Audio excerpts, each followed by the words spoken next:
নমস্কার। রূপসী বাংলার মুখের তরফ থেকে আজ আমরা এসে উপস্থিত হচ্ছি হুগলি জেলার হাওড়া বর্ধমান কটলাইন শাখার বেলমুড়ি স্টেশন সংলগ্ন একটি অনাথ আশ্রম। যে অনাথ আশ্রমে আমরা আপনাদের দেখাবো যে সেখানে একজন স্বামী এবং স্ত্রী তাদের যে প্রচেষ্টা, সেই প্রচেষ্টা মাধ্যমে তারা কিভাবে সমাজের দুস্থ অবহেলিত শিশুদের তাদের শৈশবকে তারা ফিরিয়ে দিয়েছে, সেটি আজ আপনাদের সামনে আমরা উপস্থাপন করব। আমরা হাওড়া বর্ধমান কটলাইন শাখার বেলমুড়ি স্টেশনে নেমে 1 নম্বর প্ল্যাটফর্মের পাশ দিয়ে স্টেশন সংলগ্ন টোটো স্ট্যান্ডে ধীরে ধীরে আসছি। এই টোটো স্ট্যান্ডে এসে আপনারা টোটো করবেন। টোটো করে আপনারা এই যে অনাথ আশ্রম বা অনাথ শিশুদের যে সেবা বা পুনর্বাসন কেন্দ্র, সেই পুনর্বাসন কেন্দ্রে আপনারা পৌঁছতে পারবেন। টোটো যারা আছে তাদের সাথে একটু দরদাম করে নেবেন। নতুন লোক দেখলে 40-50 টাকা বলে দেয়। মাত্র 1 কিলোমিটার মতো রাস্তা, হেঁটেও আপনারা এই ডান দিকে রাস্তা দিয়ে যেতে পারেন। এই সামনে টোটো স্ট্যান্ড আছে, সেখানে একটু দরদাম করে নেবেন। আমরা টোটোতে করে ধীরে ধীরে এগিয়ে চললাম এই যে দুস্থ শিশুদের যে সেবা কেন্দ্র বা অনাথ আশ্রম শান্তিধামের উদ্দেশ্যে।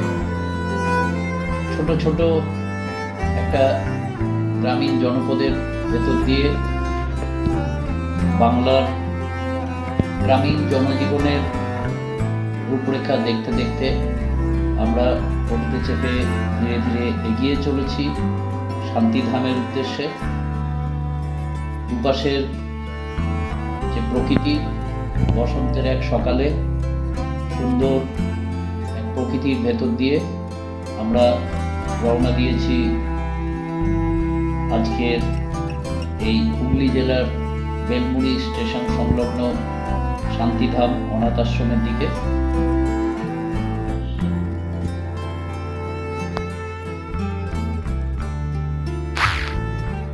আমরা জনপদ পেরিয়ে ধীরে ধীরে শান্তিধামের গেটের সামনে এসে উপস্থিত হলাম। চলুন এবার ভেতরে আপনাদের সমস্তটা দেখাই, আপনারা দেখুন। আমরা এবার এসে পৌঁছালাম বেলমুড়ির এই শান্তিধাম আশ্রমে, যেটি স্থাপিত হয়েছিল 2009 সালে। এইখানে ঢুকেই ডান দিকে বাচ্চাদের সব ব্যবস্থা করা আছে, অর্থাৎ বাচ্চাদের মনোরঞ্জনের ব্যবস্থা করা আছে। ছোট্ট জায়গা, কিন্তু খুব সুন্দরভাবে এটা করা। এই যে প্রতিষ্ঠানটা চলছে, ইনি বহুমুখী কর্মকাণ্ডের সাথে যুক্ত আছেন, এই বিশ্বজিৎ বাবু বা ওরফে সন্দীপ বাবু। দেখুন, উনি এখানে বিভিন্ন চারা গাছ, অর্থাৎ ছোট একটা নার্সারির মতো করেছেন।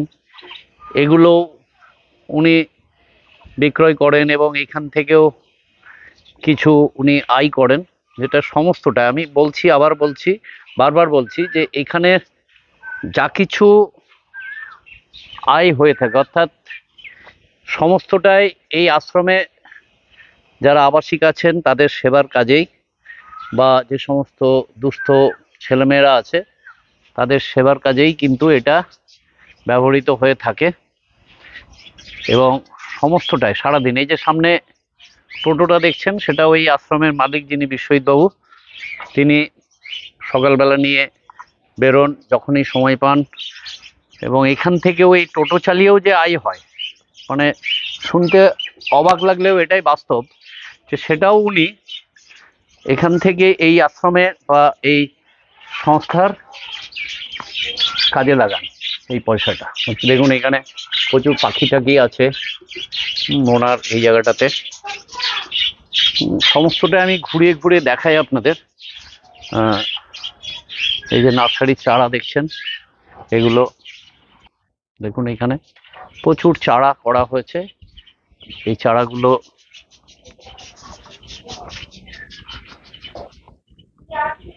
বিক্রি করে কিছু আয় করা হয়, সেই আয়ের অংশটাই এখানে খরচা করা হয়। দেখুন যে আমি আগে এগুলো দেখাই, বিভিন্ন জাতের ক্যাকটাস আছে, বিভিন্ন মানে ইনডোর প্ল্যান্টস আছে।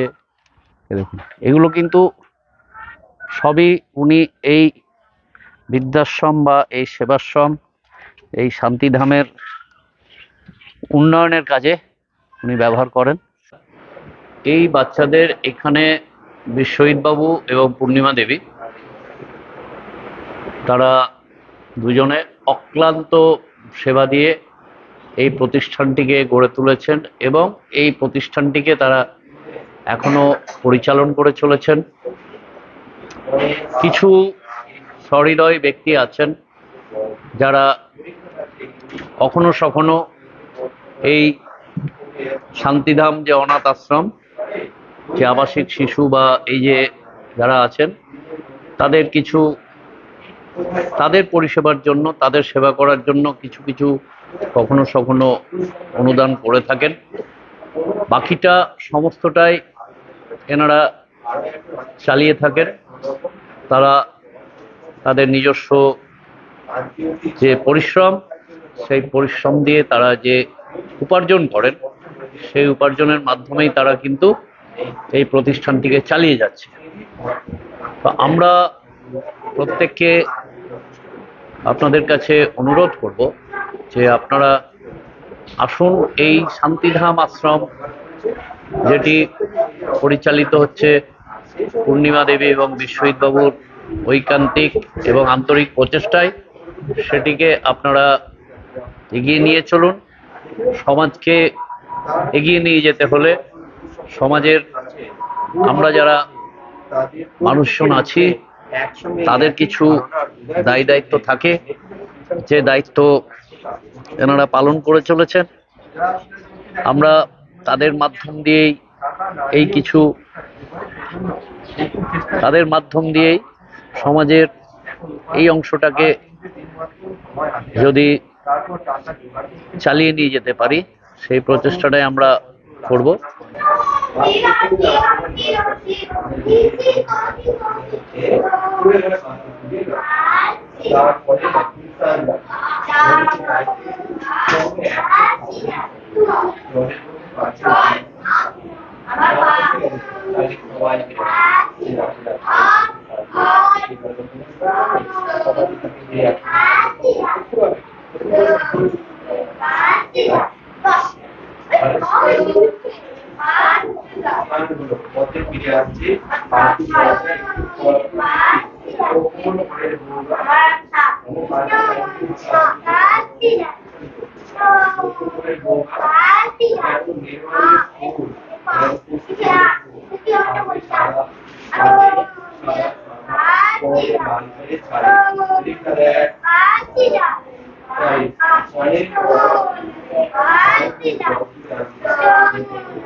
এটাই হচ্ছে সেই হলঘর, যেখানে এই শান্তিধাম অনাথ আশ্রমের আবাসিক শিশুদের এখানে রাখা হয়। এ দেখুন এইগুলো সেই খাট যেগুলোতে বাচ্চাদেরকে রাখা হয়, এবং এই হচ্ছে দেখুন তাদের বাথরুম, এগুলো বাথরুম। আর সমস্তটাই এনাদের পরিশ্রম। এনারা দুজন, তাদের যে পরিশ্রম, সেই পরিশ্রমের মাধ্যমেই তারা এই প্রতিষ্ঠানটিকে চালিয়ে নিয়ে যাচ্ছেন। সকালবেলা এখন বাচ্চাদের কোচিং ক্লাস চলছিল, এই মুহূর্তে কোচিং ক্লাস শেষ হয়ে এসছে। অনুদানের ব্যাপারে আমি একটু বলি। আমি আজকেই স্যার যখন এসছেন, আমি 3:30টার সময় টোটো নিয়ে বেরিয়ে গেছি। টোটো নিয়ে আমি 6টা পর্যন্ত টোটো চালিয়েছি। তাতে যা পয়সা উপার্জন হয়েছে, এটাতে আমার আশ্রমের সাশ্রয় হচ্ছে। নার্সারি আছে এবং বিভিন্ন জায়গায় আমি ওই গার্ডেনিং করি। যেমন উল্লেখযোগ্য হচ্ছে এখানে হিন্দুস্তান হোটেল, সেখানের গার্ডেনিংটা করি। এখানে কাজবাগ নামে একটি সরকার বিদেশি সংস্থা আছে, সেখানে আমি গার্ডেনিংয়ের কাজ করি। এরকম সব কাজ করে আমি যতটুকু পয়সা উপার্জন করি তার থেকে, এবং আমার স্ত্রী যতটুকু পয়সা উপার্জন করে তার থেকে আমাদের এই আশ্রমটা চলে। তো এই চালাতে যে আমাদের সরকারি নিয়ম অনুযায়ী আমরা অনেক কিছুতে এখনো পিছিয়ে আছি। যেমন আমাদের বাইরে সিসি ক্যামেরা আছে, এই বাচ্চাদের ঘরের মধ্যে আমাদের সিসি ক্যামেরা নেই, সেটা প্রয়োজন। আগুন নিবানোর ব্যবস্থা দরকার, পর্যাপ্ত পরিমাণে স্টাফ নেই। এরকম সব সমস্যা রয়েছে। বাচ্চাদের এই যে চৌকিগুলো করেছি, আপনি একবার লাইট দেখিয়ে নেবেন ক্যামেরাতে। এই যে চৌকিগুলো করেছি, এই চৌকিগুলো এক একটা ওদের ওই ভেতরে রাখার সব ব্যবস্থা সহ একটা বিছনা টিছনা সব দিয়ে 5,000 টাকা মতো খরচা করেছে। আমাদের প্রত্যেকের জন্য এই বিছনাগুলো করতে হবে। এটা আমাদের করে ওঠা সম্ভব হচ্ছে না। বাথরুম পায়খানাগুলো মোটামুটি একটা হয়েছে, সেখানে আর একটু হাইজেনিক করা দরকার এবং আশ্রমটাকে আরো উন্নত করা দরকার ভেতরে বাইরে। তো এইগুলোর জন্য আমাদের অর্থের প্রয়োজন আছে, যেটা আমরা এই বাচ্চাদের 18টা বাচ্চা আছে এবং একটা ফ্যামিলি আছে, তারা হাজবেন্ড ওয়াইফ দুজনই অন্ধ, তাদের এবং তাদের একটা ছোট্ট বাচ্চা আছে। তারা আছে দুজন অসহায় বৃদ্ধ আছে, তাদের পরিবারে কোনো থাকার পরিস্থিতি নেই, সেরকম দুজন বৃদ্ধ আছে। আরো আসছে অনেকে, আমরা সবাইকেই রাখতে পারছি না অর্থের অভাবে।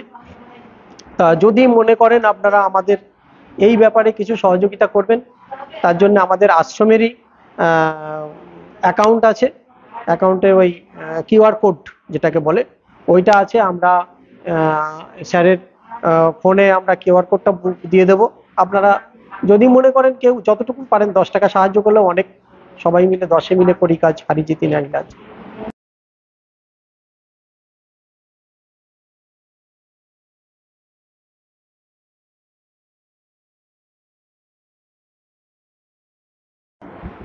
ভাবনা ছিল বলতে, আমার স্বামী বিশ্বজিৎ বিশ্বাস ওরফে সন্দীপ বিশ্বাস।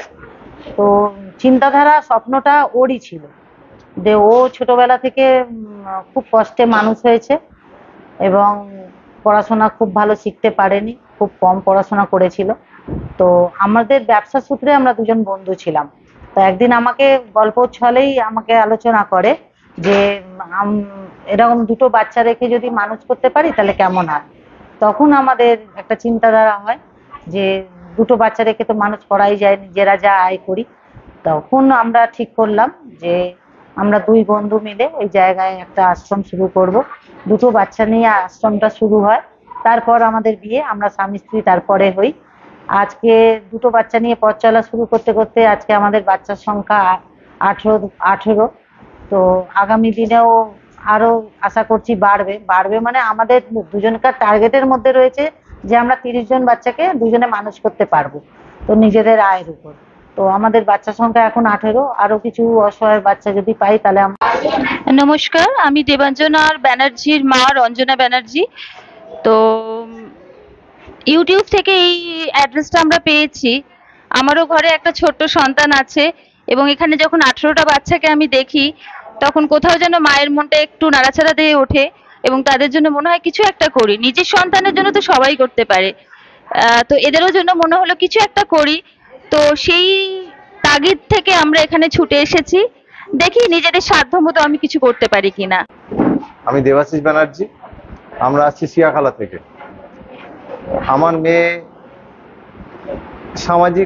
আমার মেয়ের বয়স হচ্ছে 11 বছর।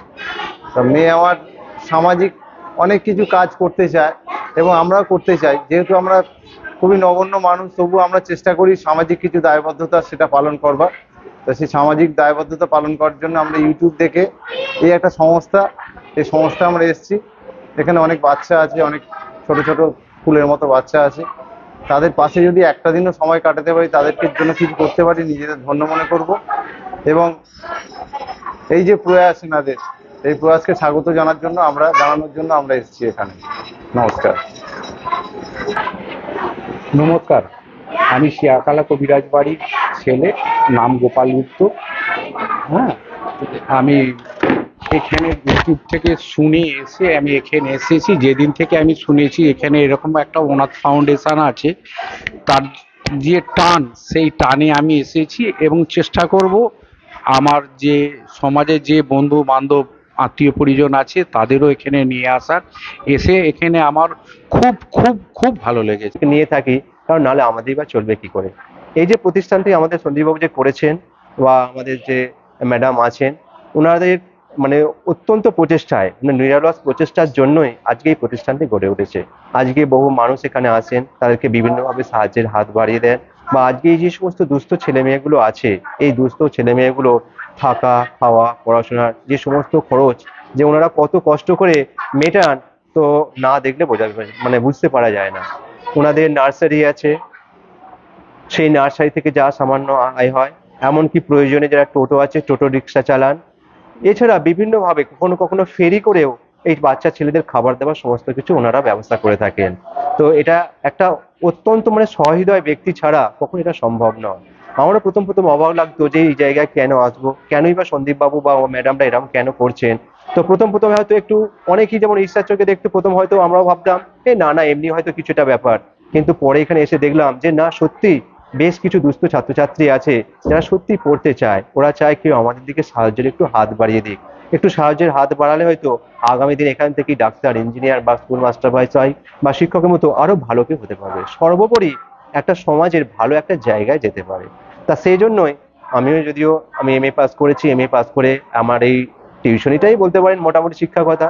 তা এদের সাথে যুক্ত হয়ে যে শুধুমাত্র পারিশ্রমিকের জন্য করছি তা নয়, এই ছোট ছোট ছেলে মেয়েগুলোকে কিছু দিতে পারছি, তারা কিছু নিতে পারছে, তারাও আমায় জানছে, চিনছে, এটাই সব থেকে বড় কথা। সেই জন্যই আমার খুব বাচ্চারা এখন টিফিন করছে, দেখুন সকালবেলা। এই যে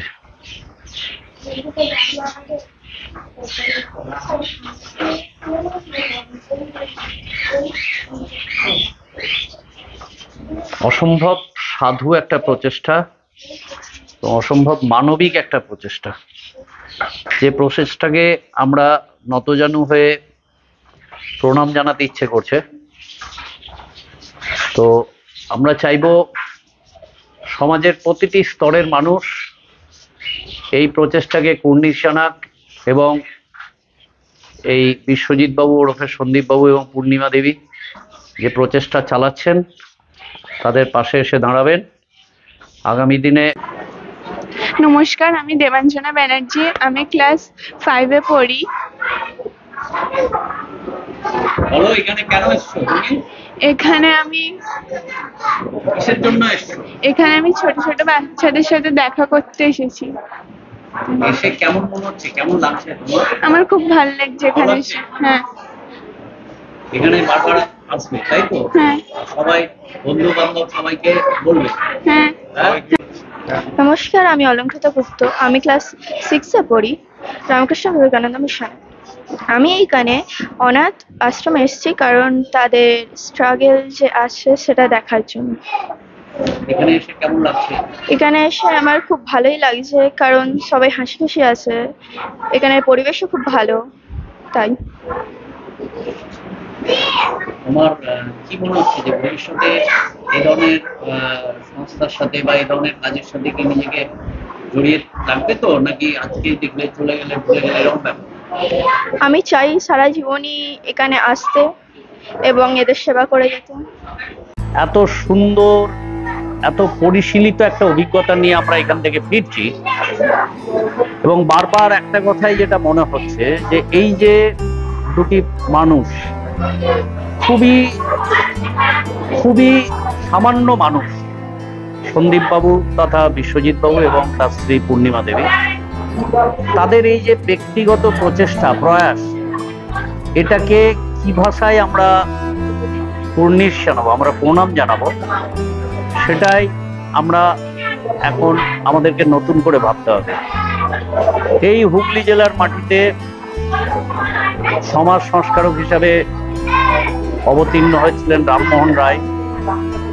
এই হুগলি জেলার মাটিতে দেশ সেবক হিসেবে জন্মগ্রহণ করেছিলেন শহীদ গোপীনাথ সাহা, সেই হুগলি জেলার মাটিতে এই বিশ্বজিৎ বাবু এবং তার স্ত্রী পূর্ণিমা দেবী যে কাজটি নিঃশব্দে করে চলেছেন, সেটি কিন্তু অবশ্যই প্রশংসাযোগ্য।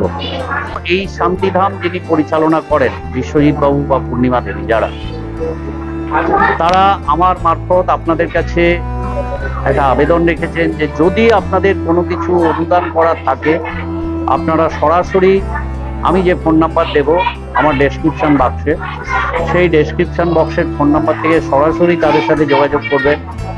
যদি কেউ আর্থিকভাবে তাদেরকে আর্থিক অনুদান করতে চান, তাহলে ওনাদের যে কিউআর কোড, সেই কিউআর কোডটাও আমি আমার এতে দিয়ে দেবো। আপনারা সেই কিউআর কোডে করলে তাদের সাথে সরাসরি ফোনে যোগাযোগ করে এটা করতে পারেন। আমাদের আজকের যে উপস্থাপনা, আমি এই সমস্তটাই এই হলের মধ্যে থেকে বসে আজকে আপনাদের সামনে উপস্থাপন করলাম। এটা যদি আপনাদের ভালো লেগে থাকে, দয়া করে আমাদের চ্যানেলকে লাইক করবেন, শেয়ার করবেন, সাবস্ক্রাইব করবেন এবং আগামী দিনে এই ধরনের যে প্রতিষ্ঠান যেগুলো আছে, সেই প্রতিষ্ঠানগুলোতে যাতে আমরা পৌঁছতে পারি, সেই প্রতিষ্ঠানগুলোর সঠিক জিনিসগুলো আপনাদের সামনে পৌঁছে দিতে পারি, এইটুকু বলে আমাদের আজকের উপস্থাপনা শেষ করছি। ধন্যবাদ।